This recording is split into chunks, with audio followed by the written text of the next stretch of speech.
It's certainly an interesting time, and we're heading into seemingly uncharted waters, I suppose, with this whole COVID-19 virus, commonly referred to as Corona. I think the apprehensions that are surrounding us as business owners, especially in the trades, absolutely justified. Now, there's a lot of negative hype out there, there's a lot of false information out there, and there's a lot of, I suppose, just general apprehension as to where we stand as business owners, business operators, what our obligations are, and I suppose, where it leaves us in not so much in the wake of, but certainly in the lead up to what could be potentially end up in like a lockdown situation, or who knows what could happen.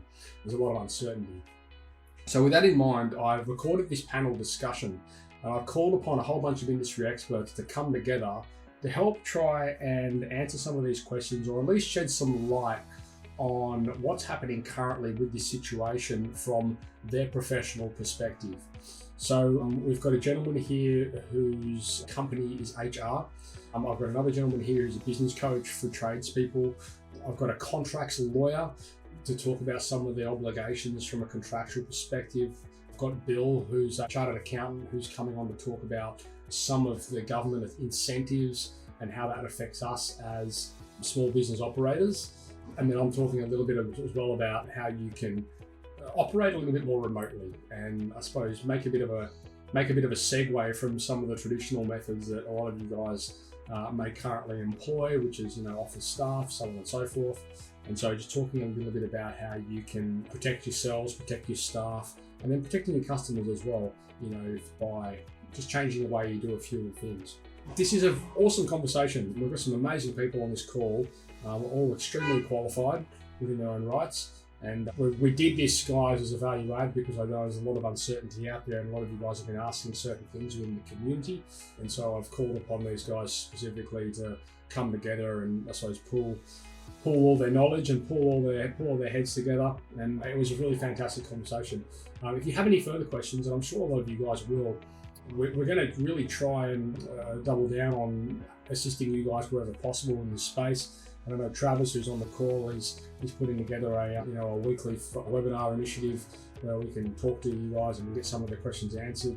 That aside, if you'd like to ask these questions within the Facebook community, you're more than welcome, guys. The Facebook group is there for you. I built this thing for you guys. Get in there and ask your questions. I will do everything I can to get them answered for you. And if it's beyond my scope, which is highly likely, then I'll call upon people that are equipped and certainly justified to answer those questions for you. Qualified, I should have said, not justified.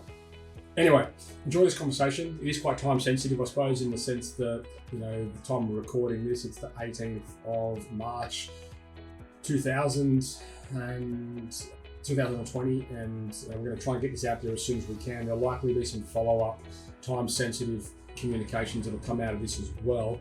It just really depends on, I suppose, the direction that this heads. And we don't really know what's going to happen at this point, so we're sort of just playing it by ear. But anyway, guys, we are here to help you. We're here to answer your questions. If there's anything that you need, or if you want to talk about anything in particular, by all means, head across to the Facebook group and get a hold of me. Get a hold of most of the experts, most of the people that are speaking on this panel in that group, and I'll invite the ones that aren't yet in there, so they are in there. And we look forward to hearing your feedback and hearing your apprehensions, and also hearing how you guys are navigating and mitigating some of the risks that you might be experiencing within your own businesses. All right, guys, it's certainly, in closing, I suppose it's important for me to say it's not all doom and gloom, and as you'll hear in this podcast or recording, there are a lot of serendipities that are going to come out of it. So it just takes a bit of a mindset shift for you guys, and you need to, I suppose, start thinking a little bit differently, which by all means is a good thing also. So I'll look forward to hearing your comments, seeing your comments, guys, and enjoy this recording. Today's podcast has been proudly brought to you by Tradie Web Guys. Tradie Web Guys work with tradespeople only on their websites and marketing solutions to help them stand out from their competition. Everything from web design through to SEO, search engine marketing, content creation, you name it, guys. It is a customized solution for trade-based organizations, and it's fantastic. Head across to tradiewebguys.com.au/apply, fill in the form, and let's have a conversation. Giving tradies and contractors around the globe the tools to run a modern business. You're listening to Toolbox Talks from the Site Shed. Now here's your host, Matt Jones. G'day folks, welcome to this time-sensitive video recording panel that we're doing with a bunch of experts in spite of the current coronavirus pandemic that's sort of plaguing the globe. A bit of an interesting time, to say the least. And I know a lot of people, there's a lot of apprehension and a lot of, I suppose, fear surrounding what's going on. And I just wanted to call on some of these amazing experts that specialize in different areas of business so they can shed some light on relevant topics and, things that we might be able to, if not navigate, certainly mitigate to a degree. A lot of it's going to be out of our hands, of course. However, there are certainly things that we can do in order to, make the situation as pain-free as we possibly can, within our own rights. I'd just like to say as well, guys, although we've got some highly qualified experts on the show here, please do seek professional advice from your representatives, or if you'd like to speak with the people that are on this panel, by all means, I can connect you. But do take this information as general. You're going to be getting some information from accounting, and you're going to be getting some legal advice and that kind of stuff here, guys. So you do need to make sure that it does apply to you specifically. That's just a disclaimer we have to throw out there. So first of all, welcome to the panel. Guys on the panel here, I've got Stephen from my HR team. Stephen, g'day. G'day, how are you? Travis from Trading Mate Pro. Trav, how you going? Hey, Matt. Great. Helen from the Contracts Lawyer. Helen, hello, welcome. Hi, Matt. Thanks for having me. And I've Bill from Hall Chadwick Accounting. Bill, thank you, sir, for coming along today. No problem. So, guys, obviously there's a lot of fear, a lot of apprehension around what's going on at the moment, and I think people are kind of seeking advice and seeking help, and just, I suppose, looking for some sort of representation on, what they can expect, looking forward. And I suppose from my experience so far, obviously it's quite early days. I think we can probably expect that we're going to experience some sort of lockdown to a degree, which is not necessarily a bad thing. I've been taking note of a lot of the content that's being created out there, and albeit a lot of it seems to be, doom and gloom. I think a lot of it doesn't have to be. And, I was speaking to a lot of clients, and they're basically saying that nothing's slowed down at all for them. And perhaps that's the nature of being a tradie. It doesn't matter what virus is happening. People's toilets are going to block and their lights are going to go out. But, if we're forced into a situation where there is going to be a lockdown, and that may lead to a downturn in work, my experience certainly in the past has been that crisis leads to opportunity in almost every instance. So I suppose the purpose of this call is to, I won't say downplay what's happening out there by any measure, but certainly help guys that are running a business to create some process and make smart decisions. Because, in the wake of this pandemic, I feel there's going to be a lot of businesses that are going to prosper quite well from it. And in my experience, it's the guys that think proactively, and they apply, the right sense of thinking in situations like this. They're typically the guys that come out on top at the other end. And I'm sure you guys have probably have experience with similar situations yourself in the past. So why don't we start? I know you guys have left behind as well some fantastic resources for the viewers, listeners. I should disclose as well, guys, this was meant to be a Facebook Live, but of course the technology failed when we went to go ahead with it. So I'll be posting this as a video onto the Facebook page, which you can go and check out. I'll also be attaching to that Facebook post some of the resources that the guests here have left behind, and there's some fantastic resources available. So go and check them out. And I know we're going to try and keep this as general as we can, folks. There's people from all over the country tuning into this. There's people all over the world that'll be watching this and listening to this via the podcast. So I know there's certain things that are going to be quite specific to location. Bill, especially, I know you're going to be talking a lot about the stimulus package and that kind of thing for you guys, that aren't located in Australia.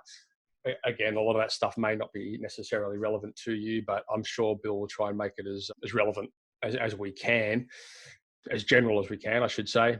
Helen, obviously you're a lawyer based in Australia. So again, guys, if you're not based in Australia, please do seek your own, advice from specialists within your own jurisdiction. But that said, we will try and make it as relevant as possible.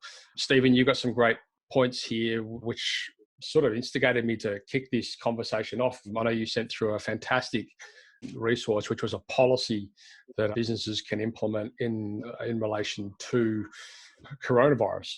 And I think that's a really interesting conversation. It's probably a good place to start, to be honest, because some of the conversations that we've been having within the community have been around, well, we can't avoid what's happening right now, but we can certainly try and put our customers at ease to a degree, and we can show them that we're being proactive in tackling business the best way we possibly can, which put both our staff and our customers and the community at large, in the safest situation as possible. So, Steve, would you like to maybe talk a little bit about, I suppose, your experience and, this document that you've come up with? Yeah, it probably started on Friday last week. It was probably I've been working in HR for about 20 years and been consulting to private businesses for about 8 years. And it's fair to say this last week has been the craziest in my experience and it doesn't seem to be settling down. But pretty much on Friday last week, my phone did not stop. So I was just getting one call after the other, and I kind of locked myself away over the weekend and just thought I need to be helping people to give them direction, just because of the amount of uncertainty and change. And one of the things I really wanted to focus on was understanding the specific government requirements, because one of the things I've found many businesses, is that they're initiating initiatives well above and in excess of what the government's asking for. Mm-hmm. And I'm concerned about that. Helen will have some comments on that in terms of employment law and where that fits in. But just commercially, one of the questions I thought about was, can these changes, or could any of the changes that are being implemented at the moment, could they last? Could they last for 3 months, 2 months? We don't know. And really the priority for me was to understand what the government's asking for and then get that really clear.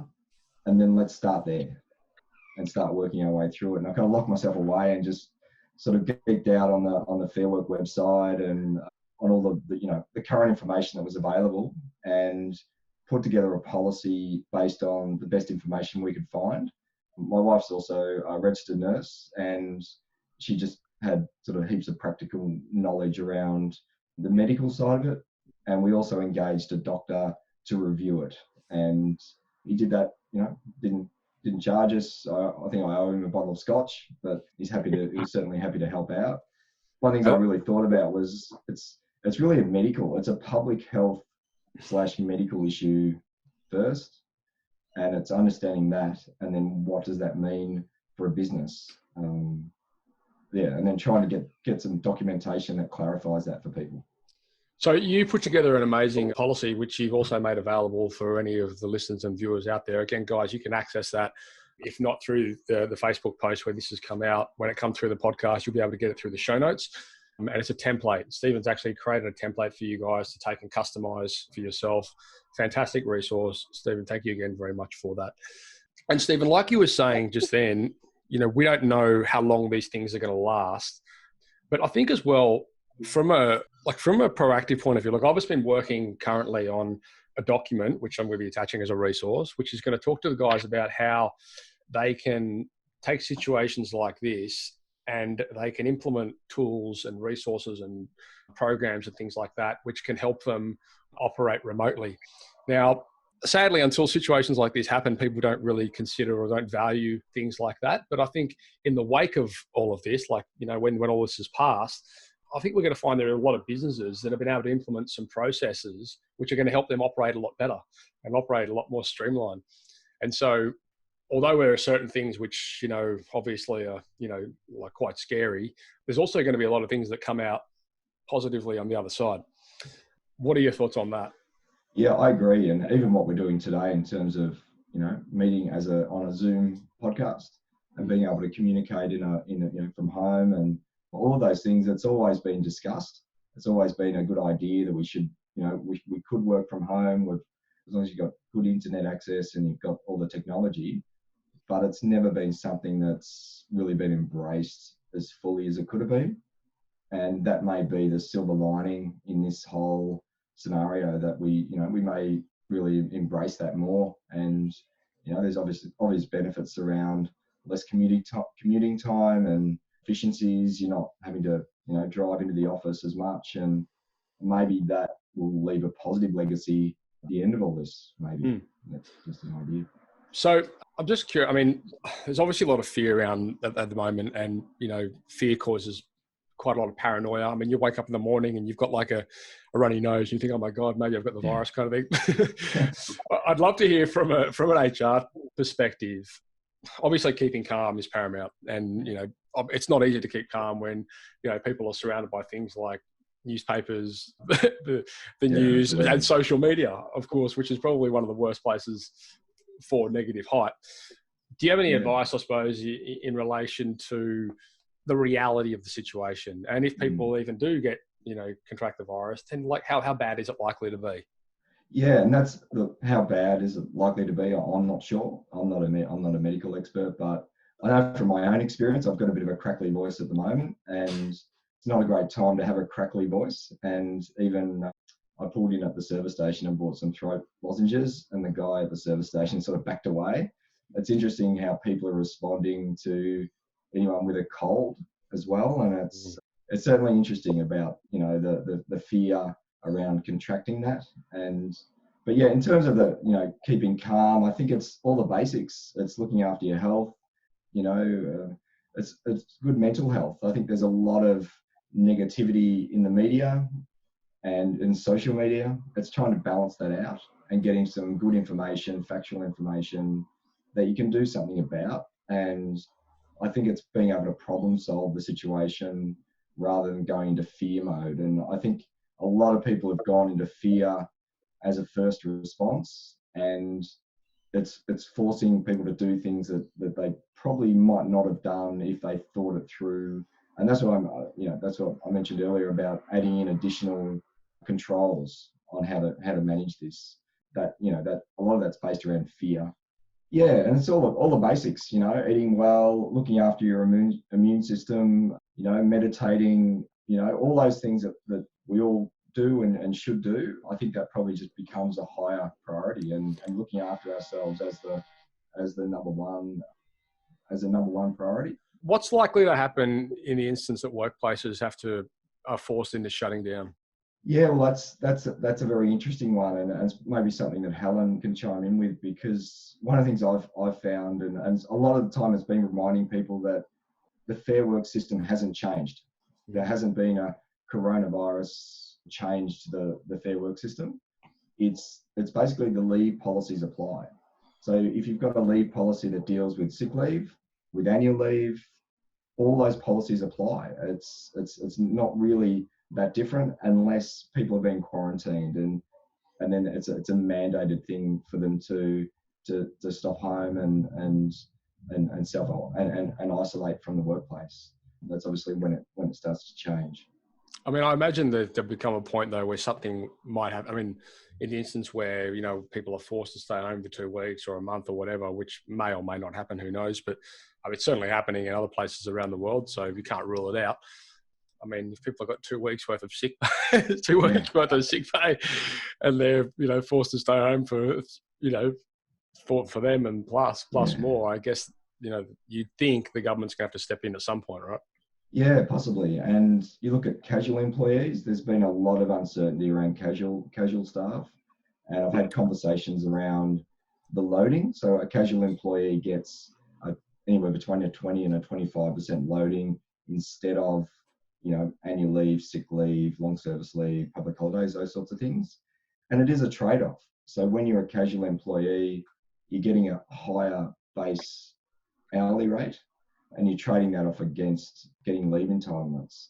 And it's interesting conversations around where that's going to lead and what the implications for business are in terms of really paying people twice potentially if there's some mandated thing where casual staff need to be paid to stay home, then there's effectively a double cost for businesses because they've paid a premium for casual. They've paid people at a casual rate. Yeah, that'll be interesting. I'm not aware of that occurring. I know some businesses have initiated that off their own bat, and the ACTU are pushing for it, but I'm not aware of that being actually implemented at this stage. Bill, the government implemented a stimulus package for Australia. I should say the Australian government implemented a stimulus package for small business. Could you just talk to us a little bit about what that package involves, who it's relevant for? I know you've sent through a couple of great resources as well, which you guys will be able to get access to, which highlight, I suppose, who that affects, how it affects them, and if you're eligible to get that. Can you just give us a bit of an overview, Bill? Yeah, I'll touch on one firstly on that casual workers. One thing I've seen is any casual workers who have self-isolated will be eligible for New Start or government benefits pretty much instantly if they're out of work.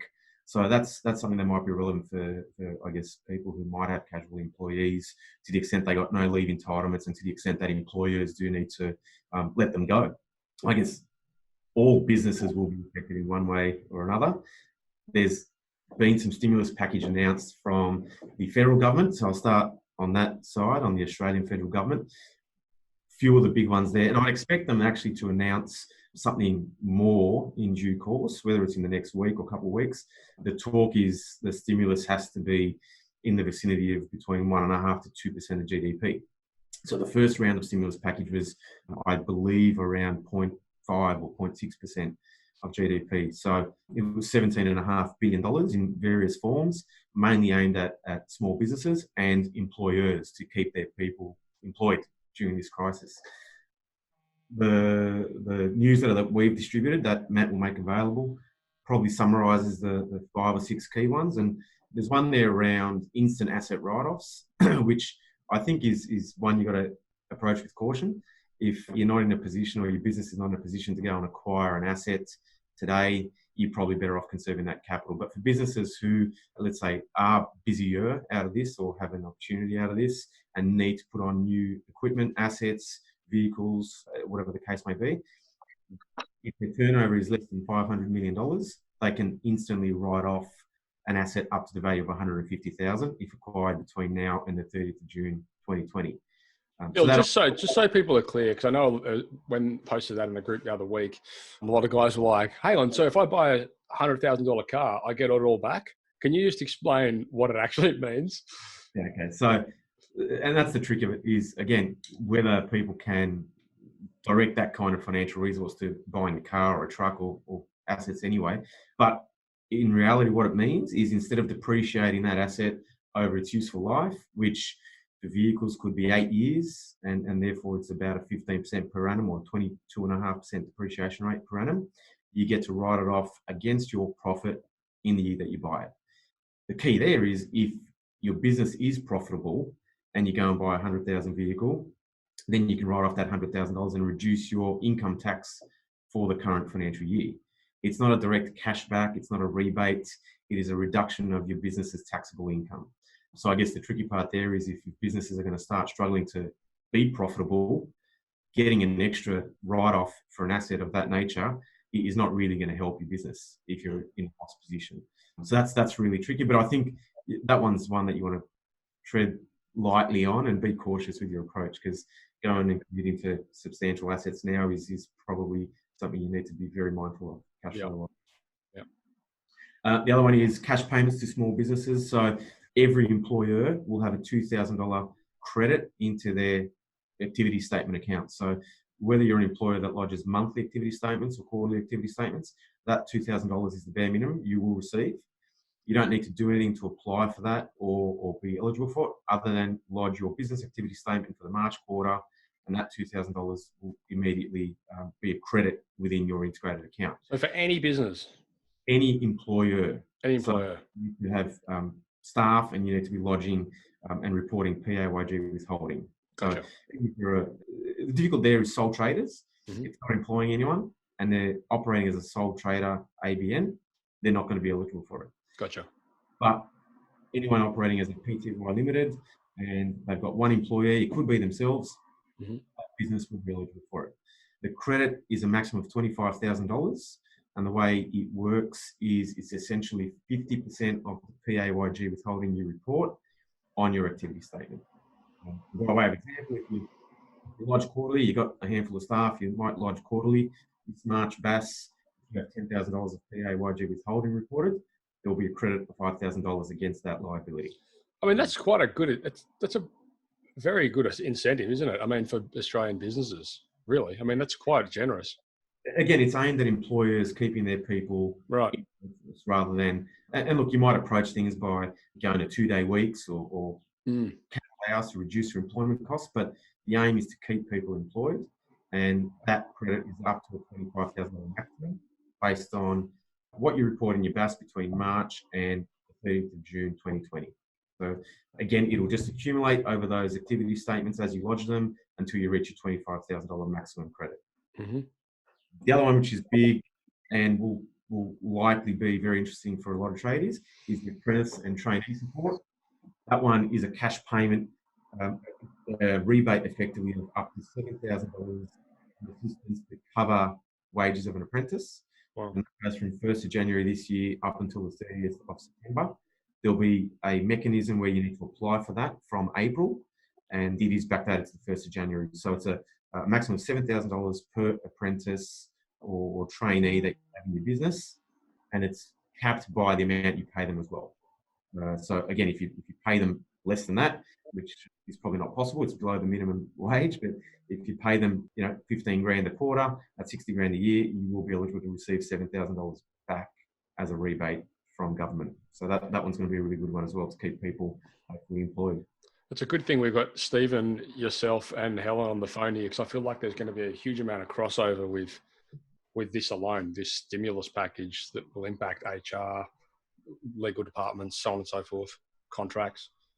Yeah, I mean, employment is definitely going to take a hit, and I've already got clients asking what happens, what are the policies around leave, and if they are sick or if they're not sick or if there's a shutdown. It's really unprecedented what we're seeing here. So I think earlier was that you've already got policies for certain leave in place. That's probably the default, and then I think really it's about communication.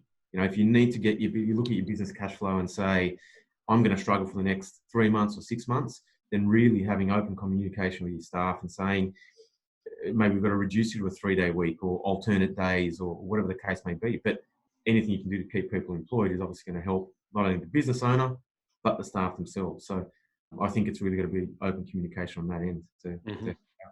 I'll just really quickly go through some of the other things. There was with welfare extensions, anyone who's accessing social security, so that's pensioners, veterans, unemployment benefits, etc., will automatically be entitled to a $750 one-off payment, and that'll come in around mid-April. Again, you don't need to do anything to be eligible for that one. You automatically get it if you're already receiving some kind of welfare payment from the government, and it should appear in your account as a direct payment within 2 or 3 weeks after the 31st of March. There's obviously a lot of money being spent on healthcare, so it's pop-up clinics, new Medicare items for telehealth services and whatnot. So a lot of the stimulus is going to be directed in that area. And probably the last one, which I'll comment on, is the tax office from an administrative point of view and support have indicated that they'll allow deferral of payments and potentially due dates of activity statements, income tax returns, fringe benefits tax returns for possibly up to 3 months. So I just need to get clarity on that. Again, that's a constantly changing thing. Right. Going to be enacted, but if there's extensions around having to pay your BAS, there's extensions around lodging and all that kind of thing, it's certainly going to help businesses to just focus on their cash flow. And it doesn't mean that liability is not there. It's still going to be there. It's just like where you can kick it down the track, hopefully when things start to calm down and get back to normal. Yeah, well, okay, wonderful. Oh, well, I suppose that's going to be something we just need to keep an eye on. Yeah, that'll leave, as you were saying, it's likely to evolve. Yeah, correct. And so just one other one as well, which is New South Wales government, and I think all the state governments are going to be doing something similar as around payroll tax.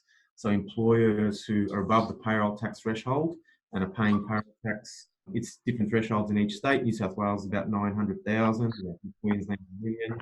But effectively they're going to cancel payroll tax for the next 3 months from April through to June. So there will be no requirement to pay payroll tax during that period. Again, I just got to be clarity around whether that's a deferral, i.e. it's going to be paid at some point down the track when you lodge your annual reconciliation, or is it something that you just aren't liable for the payroll tax from April through to June. So it's things that are continually evolving again. So we just want to make sure that we're doing the right thing, but all these things are going to help businesses to conserve their cash flow and direct them in the appropriate way. Lovely. Bill, I know you were saying you may have to jump out into a client meeting or something. So if you have to go, by all means, you can just jump out at any point. Helen and Travis, in relation to, I suppose, businesses and the way they run, a lot of the guys out there are operating, contractually with, it might be they might be contracting to other builders, like principal contractors, or they could hold contracts with, commercial customers, so on and so forth. I know I've spoken to a lot of guys, loads of clients and people in our community, and at the moment they haven't necessarily been affected. But if it gets to the point where I suppose they're going to shut down, make people stay home, and malls are shut down, and commercial premises and locations are shut down, you would think that contracts are going to be put on pause until they reopen, which I suppose kind of makes sense. What are the legalities? But I mean, Trav, have you had any instances? Yeah, have you spoken to anyone that's had any problems so far? No, similar to you, Matt, people we've spoken with and, the clients in our program at the moment, there hasn't been a dramatic impact so far. I mean, obviously people are a little bit anxious and nervous and want to know potentially what's coming up, but the immediate effect, pretty minimal at the moment. I think to a degree we probably preach to the choir, Trav, where we're speaking with, pretty smart operators, and, a lot of these guys appreciate that now's, a pretty good time that they should be really doubling down on ebbing instead of flowing with the rest of the guys, where a lot of people are like freaking out and, stopping doing things like selling and, sales calls and marketing and all this kind of stuff. A lot of our guys are like, actually, we're going to double down on this. And we've had a lot of our clients increase marketing budget and all this kind of stuff to really help them stand out through this period. What are some of the things that you've seen? Yeah, look, you're exactly right, Matt. I mean, look, tradies are an essential part of the community. So no matter where people are, they're still going to need those trades. Yes, there's some challenges around delivering services now. We get that, and you've got to be prepared in that way. But I speak with some of the corporates as well and bigger companies, and, there's a big push, and regardless of what, the government says, a lot of companies are jumping the gun, sending people home to work. So, just got to be aware of, where the people are, where the money is, and that's where the services are going to be. So there's definitely going to be a shift. There has to be, given, the world's moving a little, but the work's still there. It's just, how do we go about it? And I think people just have to be aware that in terms of marketing and communication, what happened last week or even yesterday probably isn't going to work today. So you've really got to evolve with the situation and what's going on. I think one of the big observations that I've made is it's time. The business that's going to invest in communication, like Stephen was saying, 99% of problems are solved through communication. And, if you can communicate to your customers that you're being proactive in this space, and these are the steps that you're taking, and these are the precautions, and this is what our team's going to be doing when they come to your home, and this is how we're going to communicate our contract and get you to sign on it. It's all done remotely now, so you haven't got to actually meet with us face to face, and all these kind of things. Like, there's steps that you can take, which can perhaps not eliminate, but certainly mitigate some of the fears and apprehensions that people are having around the traditional model that tradies will be familiar with, which is rocking up to a house, banging on the door, greeting the customer, shaking their hand. Like, we kind of got to take a step back here, and we're going to take an alternative route in that space. That's right, mate. Look, there's all these things are being forced upon us, and I watched a video of yours yesterday as well. But some of these things that are being forced upon us are probably things we should already be implementing and doing anyway. So it will bring a new level of understanding, new efficiencies, better ways of doing things. Yes, it's forced upon us, but after all this is over and done with, hopefully sooner rather than later, some of those things could stick around. I mean, remote communication, remote quoting, remote booking, all those types of things that could really make a trade business a lot more efficient and effective. Let's keep them. Let's practice them now because we're forced, but let's see what we can make of it. And I think now more than ever, it's important to have guys like everyone here on this panel in their corner. This is the kind of thing that if you're trying to navigate on your own, you're likely to go down the path of reading what's happening on Facebook and just ultimately destroying yourself and your mindset. Thank you very much, guys, for being available. Helen, let's talk a little bit about the contract side of things. Obviously, there's going to be quite a bit of movement in that space on situations like we just spoke about. What's your experience? What are some of the things that I suppose people should be aware of in the space of some of the existing contracts they may have, or they may be, waiting to get signed off on, so on and so forth? Hi, Matt. Yeah, very interesting, because there's a general fear out there that people are just going to start pulling out of contracts left, right, and centre. In Australian law, in general contracts in Australia, you can't simply pull out because something is happening in the world, because of a pandemic, a public health crisis. You've still got contractual obligations that you'll have to fulfill. So whilst we're all worried about where the work's going to come from, we also need to look at what we've already committed to do. Pull out your contracts, and by contracts here I'm talking about your standard, with the tradies, with your terms and conditions that have formed part, probably gone out with the proposal or the quote. That's your contract with your customer. So you can't, like I say, you can't simply terminate because the world's looking more uncertain. Usually these types of contracts, and this is just very general, but usually these contracts only allow your customer to terminate if you're in material breach. However, some contracts may have termination for convenience clauses, which basically say that either party can terminate on a period of notice. So it's really, really key that you are aware of the contracts that you've got on foot at the moment, what the terms are in those contracts, notice periods, whether there are those termination for convenience clauses. And then on the other hand, this is talking about your customers pulling out of contracts, but you also need to think about your ability to be able to perform your obligations in those existing contracts. Mm-hmm. Because you might find that you don't have the staff to send out to fulfill these jobs, or you can't source the materials. So again, we need to have a look at those contracts and find out what the situation would be for you if that were to happen. And I suppose as well, there's a thin line you need to skate between, going down the legal contract route and then just, trying to maintain a healthy relationship with your customers and staff and team and whatever. Because obviously we've never really navigated something like this before, albeit we've certainly had, global crises, but this is something a little bit different. The semantics are somewhat different. So I suppose what's your take on that, in the sense of, okay, well, sure, like we've got a contract here which you're obligated to be delivering on. However, in spite of what's happening, we're obviously going to be considerate of that and observe that there we may have to take an alternative.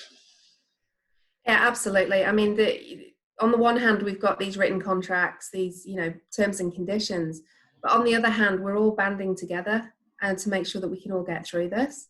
So we do need to work, we need to be more lenient. So with our customers, for example, if they do contact us and say, look, guys, can we put this on hold for 6 weeks? Before all this happened, you might have said, nah, no way, we're coming on site, we're all geared up. But now we just need to think, so if you do go onto the premises and do the job, what's the likelihood of getting paid? Which obviously is the main crux behind why we're doing what we do in business. So we need to look after our customers, because we're in this for the long term. So, any leeway we give them now is going to pay tenfold over the years.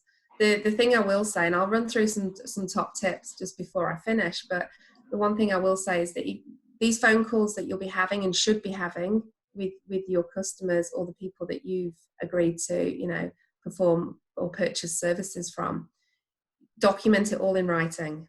Because what we have on the one hand is we have a written contract, whether it's signed or not, or whether it was deemed accepted, as soon as they paid the deposit. We need to make sure that is varied in writing. So any leeway that you give them as to payment terms or as to timings, document that in writing. Make sure you've got a clear written trail of all of this, because that all forms part of the contract that you've got. Yep. That makes sense. And so would that mean, well, off the back of a phone conversation, you just send an email confirmation or something like that? Yeah, ideally. I mean, again, you need to look, and this is where something Stephen said about positive changes will come out of this. Absolutely, they will do. And from a contract lawyer's perspective, like myself, the positive changes would be that people understand more about their contracts that they're entering into. There is no such thing as a one-size-fits-all contract. Everybody needs to be very, very aware of what's in their terms and conditions that they're handing out to customers. And they also need to be very, very aware of what they're signing, reading these things very, very carefully. And if in any doubt, speaking to people like myself, other commercial lawyers who can help them understand what they're signing. So in terms of making any changes, in answer to your question, Matt, you'd need to look at the contract itself and see what the rules are on any variations, whether they need to be in writing, whether they need to be in writing and signed by the parties to be effective at law. So these are sort of standard clauses that appear maybe, towards the end of a contract or in an interpretations provision, for example. Mm. I suppose... Sorry, Matt, if I can just jump in there. Sure. I think a very key point there was everyone is in this together. Everyone is in similar scenarios, situations. There's going to be struggle across the board. And I think communication is going to be key, whether it's with staff, suppliers, customers, anyone you deal with, landlords.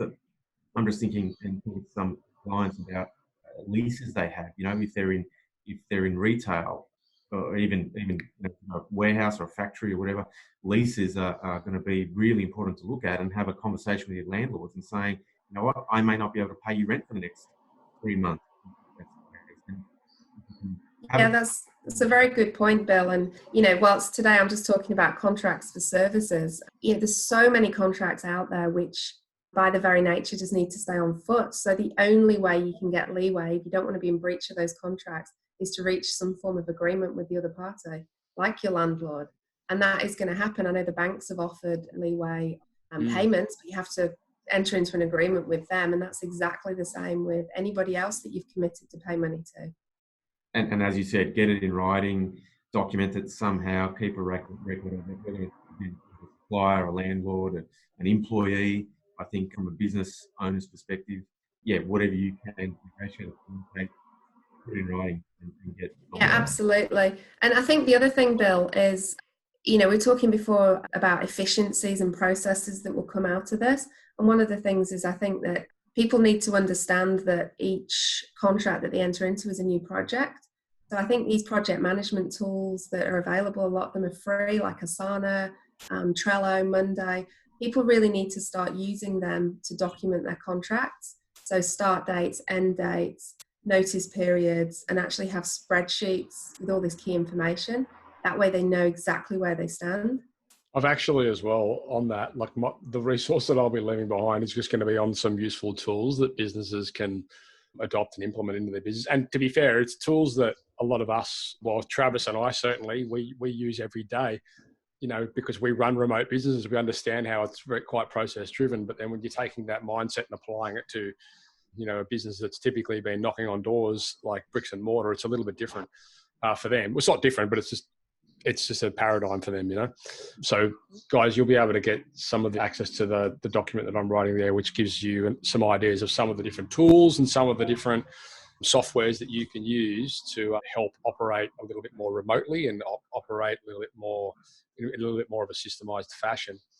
And again, I think this ties into, what Stephen was saying, like in the wake of this, there's going to be things that have to be implemented now that in the wake of this will stay, and there'll be things that businesses will make businesses run a lot more efficiently and operate a lot more streamlined, and even to the point where like looking at from a serendipity point of view, like other guys are like, oh, okay, cool. Well, if I have to spend a week in lockdown, that's great. It means I can work on business planning.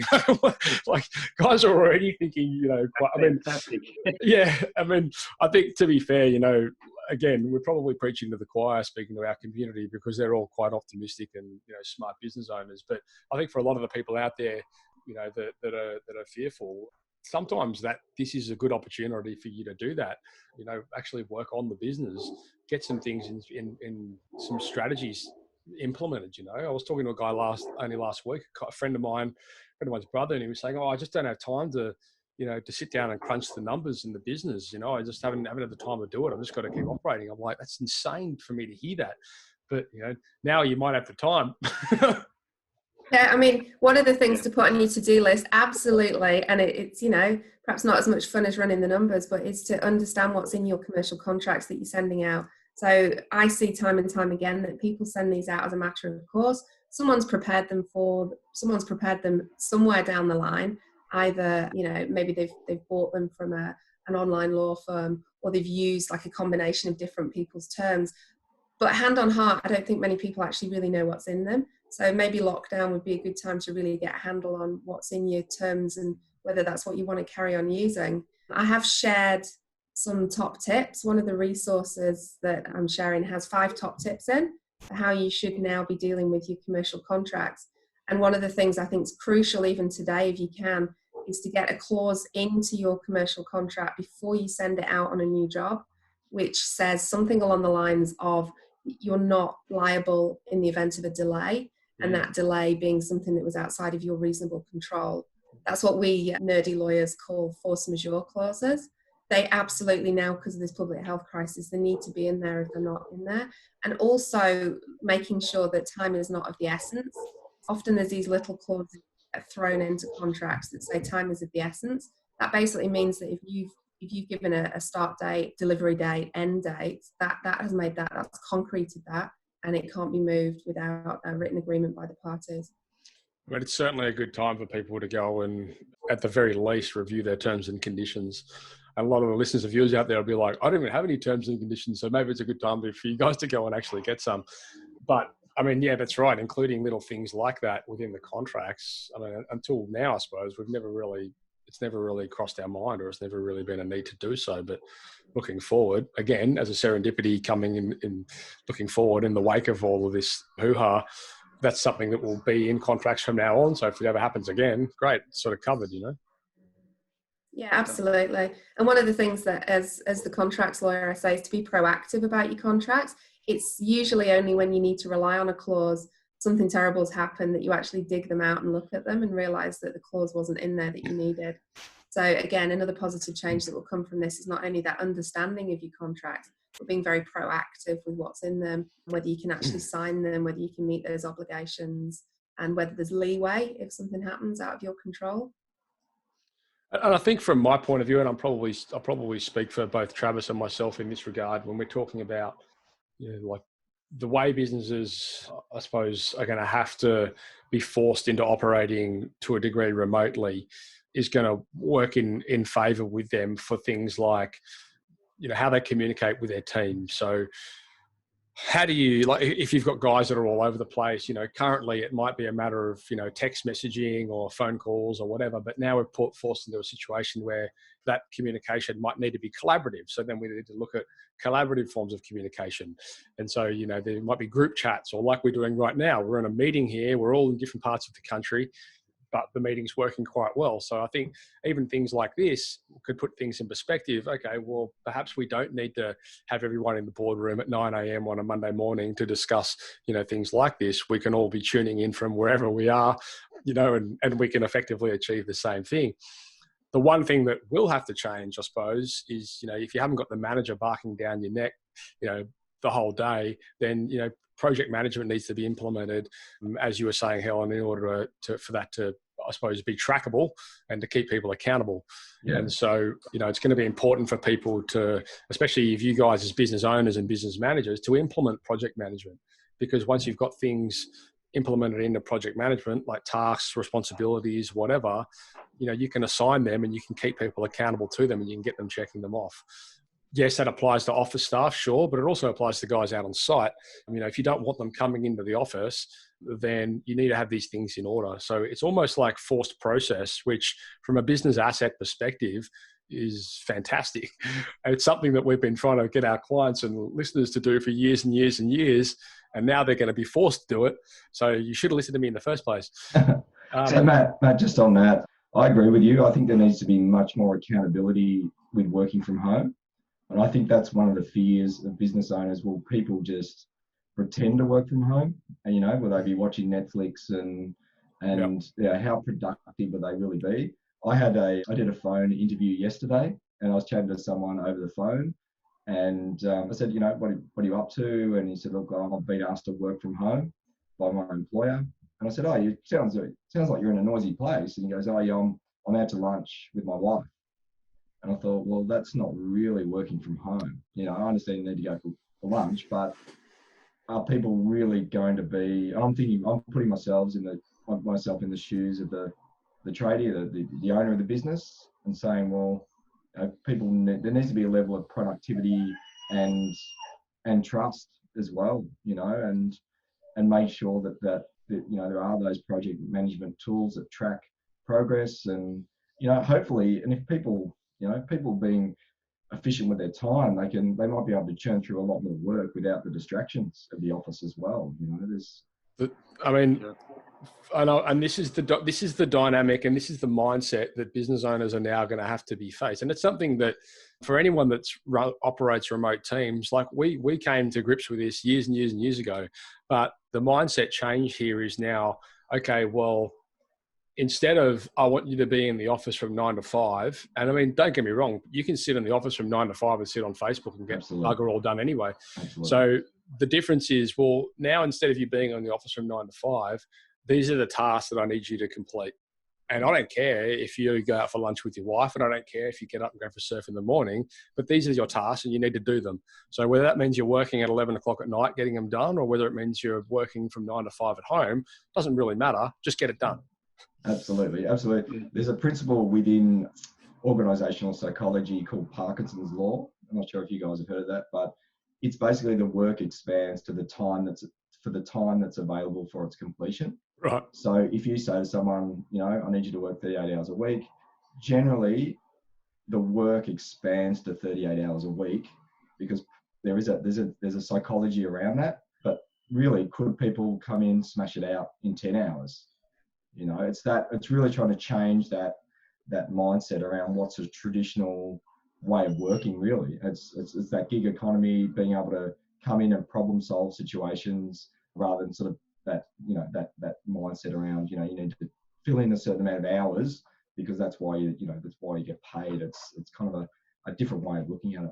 I mean, there's obviously going to be exclusions with certain roles. I mean, you can't have your techs, not wanting to show up to a job at midday and come back at 11 o'clock at night. And if you've got customer service people in place, they need to be there from 9 to 5 to answer calls and dispatch jobs and that kind of thing, which is obviously, I mean, that's common sense. But again, in situations where they may be working remote, those expectations and those responsibilities need to be documented. And once again, documenting these roles and responsibilities is building the business asset, which is adding value to the company in the long haul. So it's kind of forcing people to create better businesses from my point of view. I agree. I totally agree. And I think it's also going back to basics and understanding what the current requirements are. And it might sound sort of boring, sort of HRy, but it's things like having an understanding of when people can take annual leave. So as the employer, you can't force it. It needs to be a negotiated thing. You can't say, you need to take a week's annual leave next week. Lawfully, you can't do that. It's agreed leave, and it needs to be a negotiated thing. And it's being really inclusive with your staff and say, look, we're all in the same boat. It's difficult. We're doing the best we can to navigate the situation, and we'll tell you the information as we become aware of it. And being really inclusive about, and probably over communicate at this stage, and so everyone's on the same, getting the same level of information.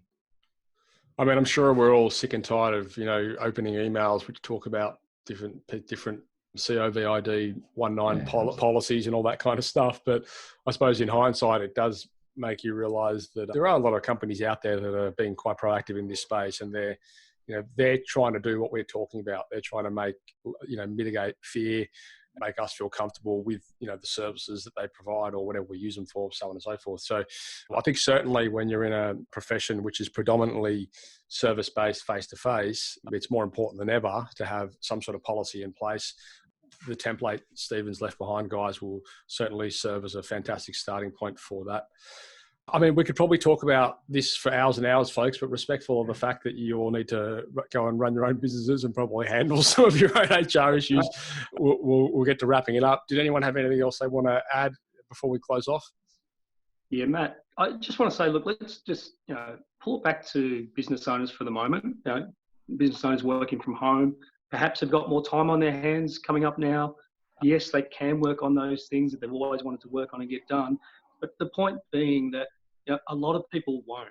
And when this thing comes back on the boil, it's really going to show who did the work and who didn't. It's just really be prepared, because with every dip, it always goes back up again. And when that happens, be prepared, be ready. And there's a golden opportunity here. That's such a good point. You can almost see it now, can't you? Like there's company, and it happens in every crisis. There will be companies that come out of this and just go bang, and then everyone else is standing there with their hand out waiting for government assistance. Of course, it's all circumstantial and we don't even know what's going to happen. But I can tell you right now, from the conversations we have in the group, like people are ordering books, they're listening to podcasts, they're really taking it as an opportunity to educate themselves, educate their staff, build in process, and really start to prepare themselves for, in the wake of this, where they can effectively leave customers behind. Oh, they're not customers, but they're competitors behind. That's it. And listening to the experts that you've got here, and just getting these resources, really being on top of this, it'll be a game changer. For you guys that are just tuned in, this conversation I'm having here, or we're just about to close off, Stephen Luxmore from myhrteam.com. Actually, your HR team. Your HR team, sorry, .com.au. All right, I've got the URL right, but I've got the business name wrong. There you go. Travis Redding from Tradiemate Pro. It's tradiematepro.com.au. You've got Helen Kay, the contracts lawyer, from thecontractslawyer.com.au. And then Bill Petrovsky from Hall Chadwick Accounting. That's hallchadwick.com.au. Guys, I'll have links to all these guys. You can get hold of them within the show notes for the podcast. I just want to thank you guys for coming together this morning and joining us for this. I think it's important that, we educate and we share our expertise with people that are looking, for answers in this times of crisis. I think fundamentally we're all of the same mindset here, where we're like, well, there's going to be light at the end of the tunnel. So let's just be proactive. And, we've got government assistance, which is absolutely fantastic. So take advantage of that if you can, if possible. There's obligations from a contractual point of view, which we've established with Helen. So guys, it's not all doom and gloom. Travis and I, certainly, we work with trade businesses every day. We speak to dozens and dozens of business owners. As it stands at the moment, there's been very little impact. That may change, but, obviously a lot of the guys are extremely focused, and I'd almost say excited about the fact that they're going to be forced into working on the business instead of being out there in the business. And then from an HR point of view, Stephen, that some of these, I think, again, tying into, building the business asset, like having policies like the template that you've put in place, I think is going to spur people to start thinking, beyond this. Okay, what other policies do we need to have in place? What other processes do we need to have in place? How do we communicate with our team? How do we better build that whole HR, I suppose, ecosystem within our business? Guys, thanks very much once again. Again, if you have any questions or whatever, by all means, hit us up in the Facebook group. I think pretty much everyone here is in the Facebook group. So head across to the Site Shed on Facebook, the private group. You can ask questions in there and you'll get them answered straight away. I know, Travis, you've put an initiative in place where we're going to be answering questions every Friday through a webinar. So if you want to tune into that, you're more than welcome and get some of your questions answered. And if it's beyond our scope, then we'll certainly call upon these amazing people here and others that aren't on the call can help us get these answered. Let's close that off, guys. Thank you very much and stay safe. Thanks, Matt. Thanks, Matt. Appreciate it. Guys. Thank you for listening to another episode of Toolbox Talks. If you're liking what you hear, then you can head across to the siteshed.com, where you can join our community by signing up to our Toolbox Talks. You'll get sent a weekly notification, which is basically a highlight of everything that we've spoken about during that week, along with any other industry news that may be relevant or specific to the trades. If you're enjoying the show, you can head across to iTunes, Stitcher, or SoundCloud, where you can leave us a review. That would be fantastic, and all the reviews get read out in the show. Likewise, if you have any friends or colleagues that you think would benefit from the show and the episodes that we create, then please go ahead and share it with them.